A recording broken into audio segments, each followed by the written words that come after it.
What's up YouTube, this is FJ, and today I wanted to do another video about some boots. Not too long ago, I made a video kind of introducing the Under Armour Valsetz 1.5 RTS tactical boot. This was my go-to footwear for my work. I'm a photographer, and I would wear this when I had to go out, not just for like a regular street shoot, but I mean if it's rainy, if I'm gonna go on grass or any kind of like field that could be wet, this was the boot I would wear. If I'm doing like a photo shoot out in like the woods or a park, anything like that that could be kind of dirty, more like a hikey kind of trail, these were my go-to boots. I knew that they weren't necessarily waterproof, like some of these panels were water resistant.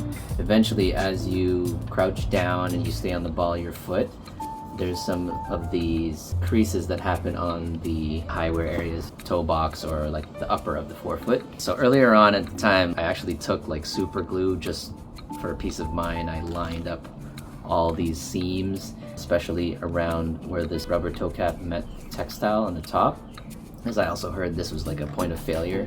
I mean, I've had this boot since 2022, used it, I wouldn't say too regularly, but I think I put good use to these boots. I got a pretty good deal. I think with the discount and coupon, I paid around $63 plus tax Canadian for this. Nowadays, you would be able to find these on sale at a store, $120, $130 retail, maybe $140, and then it'd be like 50% off that, or marked down to $140 or $120 sometimes, and then 50% off that, so around $60. So it's around the same. I like the boot. I had it so that I didn't really have to tie it all the time. I don't like having to untie and tie shoes a lot, so I've just kind of loosely tied the top so that I could slide my foot in. And given the back shape of this heel, you know, I would slide in my foot this way, and this would cave in a little bit to allow your foot to slide in, and then I was good to go.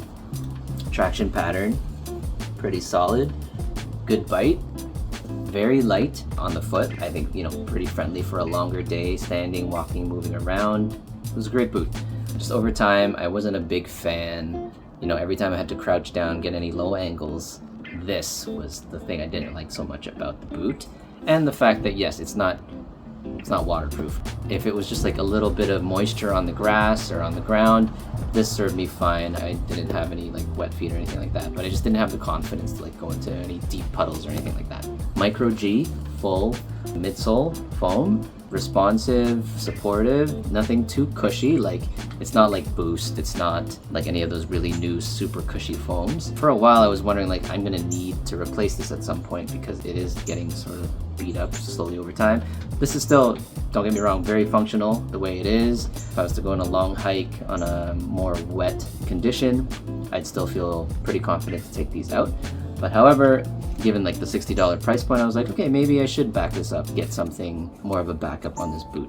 Only thing is, like, if I was to do a more formal event, like weddings or anything of like a private event that's just a bit more formal, this isn't the best selection for that. I do wear a little bit more of like a tech wear, tactical kind of all black when I go to work. Not like this, but I wear a lot of Under Armour materials that help me stay flexible, agile. I can like kind of move around a lot easier, and still moisture wicking and keeps me dry in long shoots. So I mean, it goes well with this boot, but just, you know, it looks like a very big tactical work boot.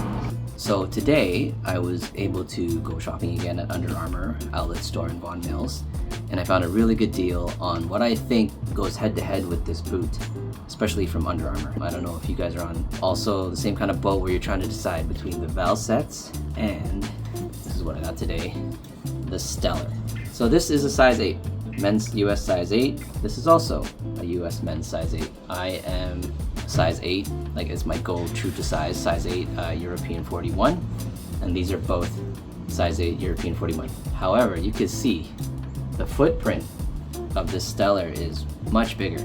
I will say though that this is the 4E version, so this is extra wide. I believe standard is D, but I have flat feet with a relatively wider forefoot, and I find like even like certain Adidas shoes or anything that's kind of narrower or high arches, they're too narrow for my feet. A lot of Adidas end up being too narrow, so sometimes I like to go wide. If I have that option, I find a really good deal. and this was a really good deal. It was on their clearance rack. It was an additional 50% off, and these were 85 bucks. So I think these retail anywhere between 140 to 160 or 165, and it went down to $85 and then 50% off that. So yeah, getting tactical Under Armour boot with full grain leather on the toe and a wide version for just 43 bucks plus tax. Couldn't pass it up. Here's the side to side, guys. And again, mind you, this is the 4E extra wide version, but you can see, like, look at how much this pops out at the back, so it makes it look even larger. See, this is flush. Bring it down here, it's pretty straight down, but this is a very substantial heel. Kicks out a bit here. There's traction wise. Yeah, slightly different in terms of design and shapes, but same performance, I'd say. No. Here's front to front. Again, you see that toe box. According to research, it is full grain leather. So it's a cleaner look for sure. Here's the medial side, interior side there. There's the heel. And the top. First impressions. I tried them on in the store, just made sure the fit was nice. I would say true to size. I like that I went wider. I probably didn't need it, although certain reviews, they did find it a little narrow for some people, so I'm glad. You know, the last pair that I found was ultra wide. They're both full foam micro G, but something about the micro G on the Stellar feels a little bit more plush to me. I mean, who knows, maybe I did bottom out a little bit on these for the past few years. I mean, there's still some compression there too on the side here, but on the Stellar, it just feels a bit more plush, a bit more springy, but that could just be, again, aesthetic wise, like the way they've designed this. It rebounds a little bit more on the side. Time will tell when I actually finally wear these. I kind of like what they've done here on the traction pattern on the back. This is your roll off when you step on your heel. So they beefed it up with a lot more surface area on that outsole. Then you've got the bite on the mid, and then standard here on the front, on the toe, and it goes up a little bit here. Whereas when you see the Valsetz, kind of more of a standard cut there, straight into the traction pattern, and then front side again, kind of like the uplip on the toe. Material wise, the Valsetz has this kind of like a rubber, flexible collar around the ankle. And then you've got, I think, like ripstop here, although again with this bending here, and you've got some more like really durable kind of tough material, abrasion resistant on the medial side, and they've lined the toe with this rubber. You can see there over time I've scuffed that up quite a bit, like it stays there, like the scuffs have remained, so not the most classy looking boot over time. From what I've read on the Stellar, this gives you a lot more of a cleaner toe, almost dress shoe-like. If you were to wear, let's say, pants that will cover this cuff, then yes, it's gonna look a little bit more of a sleek design silhouette under your foot. This is definitely a higher boot. You can see here, comparing the heights. I don't believe this is the mid. This was the 1.5 RTS.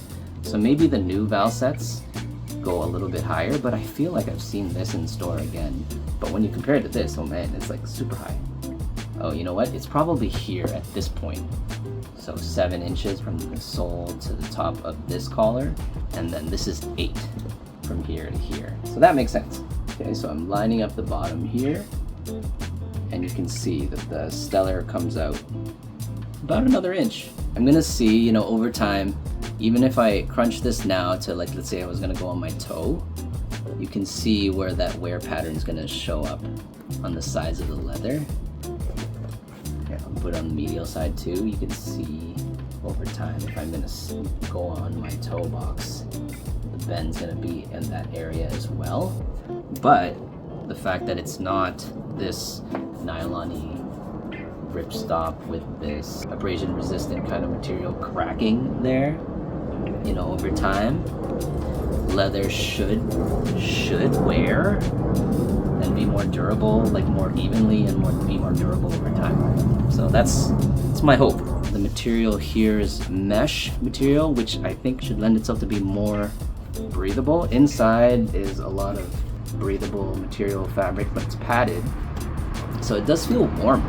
Like when I tried these on, like I feel like it would insulate pretty well, but with all this meshing on, you know, the tongue all the way around, it should be pretty breathable and like good ventilation. A woven nylon here for the heel counter, or at least the ankle support. The heel counter here again is similar. In the camera it looks rubbery, or even like PU leather, polyurethane leather, but it's not. It's woven material all the way here. The only part you get full grain leather is the toe box there. So anyway guys, there's kind of like the side by side on Under Armour Valsetz 1.5 RTS versus the Under Armour Micro G Stellar Ultra Wide 4E version. I'll see if I can do an on feed for both of these. If you have any questions, feel free to ask them down below in the comments, and I'll get back to you as soon as I can. Full length Micro G midsole foam for both. Good bite outsole rubber. Relatively breathable upper. I think I'd say the Stellar wins in terms of breathability and ventilation, just given how much mesh is around that upper, around the ankle, versus this is a lot of rubber, so sealed material. And this material here, which I guess is more of a softer fabric, even though it's lined with this tougher material here, I don't necessarily think this is designed for as much breathability. But again, they're light materials. This is lighter weight. Not by much. I mean, this feels nice and light too, but this is a lighter weight boot, less materials, less height. Yeah. Alright guys, thanks for watching, and if you like this video, please like, subscribe, hit that notification bell if you want to see when the next video comes out, and that's it for now. See you guys later. Peace.